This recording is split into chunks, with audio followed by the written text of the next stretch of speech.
Нұрдың 48-ші орта мектептің 8-б сынып оқушысы Үсен Нұрдәулет. Бүгін біз мамандық таңдау жайлы түсіндіріп танысатын боламыз. Неліктен мен бұл тақырыпты таңдадым? Мамандық бұл біздің өміріміздің жартысы. Мамандыққа сұраныс тез өзгеруде. Және де жұмыссыздық мемлекеттің өзекті мәселесі.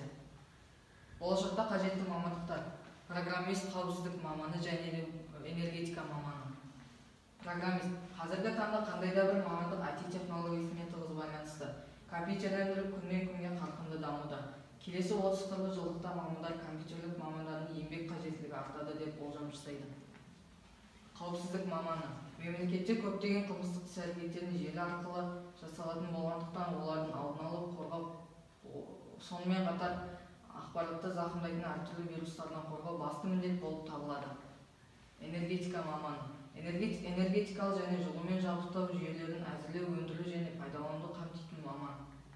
Жоғарғы оқу орындарын таңдау: сапалы білім алу кез келген адамның өмірінде маңызды рөл атқарады. Жоғарғы оқу орындарына түсуге дайындық.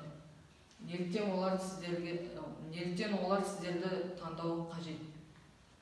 Менің жеке тәжірибем: спортшы, ұлттық қызмет комитетінің қызметкері, ұшқыш, әскери адам. West Point Америка құрама штаттарының әскери академиясы. Назарларыңызға рахмет.